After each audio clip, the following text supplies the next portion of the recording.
A million worth America's first coin, the 1787 Fugio Cent, designed by Franklin, minted from war scraps, now worth thousands. It's a tiny relic of a nation's bold beginning. The Fugio Cent was authorized by the Continental Congress in 1787, before the U.S. Mint was officially established in 1792. At the time, the newly independent United States was in a financial mess. There was no standardized currency, and the country relied on a chaotic mix of foreign coins, like Spanish pieces of 8, state-issued money, and barter. The Articles of Confederation gave Congress the power to coin money, but they didn't have the infrastructure to do it themselves, so they outsourced the job. The coin was designed with input from Benjamin Franklin, hence the nickname Franklin Cent. It was made of copper and produced by a private contractor, James Jarvis, who managed to secure the gig through some questionable dealings. Jarvis allegedly bribed his way into the contract and then delivered far fewer coins than promised, using substandard copper to boot. Estimates suggest around 400,000 Fugio cents were minted, though exact numbers are murky since records from that era are spotty. The coin was designed with input from Benjamin Franklin, hence the nickname Franklin Cent. It was made of copper and produced by a private contractor, James Jarvis, who managed to secure the gig through some questionable dealings. Jarvis allegedly bribed his way into the contract and then delivered far fewer coins than promised, using substandard copper to boot.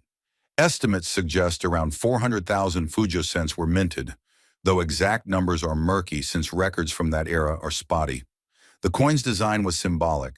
The obverse features a sundial with the Latin word fugio, meaning I flee, and the phrase mind your business, while the reverse shows 13 interlocking rings representing the original colonies, with "We Are One" in the center. This coin wasn't produced by the U.S. Mint, since it didn't exist yet, but is still considered the first official American coin because it was authorized by the federal government under the Articles of Confederation.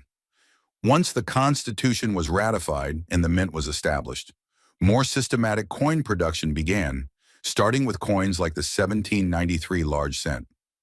Value. The value of a Fugio cent today depends heavily on its condition and variety. There are dozens of die varieties due to the haphazard minting process, and some are rarer than others. Here's a rough breakdown based on what's out there in the collector's market. Poor to fair condition, heavily worn, barely legible. These might go for $50 to $200. A lot of Fugio cents were poorly made and circulated heavily. So many surviving examples are beat up. Good to very good, worn but legible details. These can fetch $300 to $1,000. Fine to extra fine, decent details somewhere. You're looking at $1,500 to $5,000 or more. Uncirculated, mint state, nowhere. These are extremely rare and can go for $10,000 to $50,000 or higher at auction, depending on the variety and quality.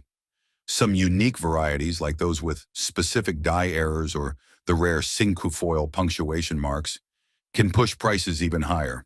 For example, a high-grade example sold at auction for over $80,000 a few years back.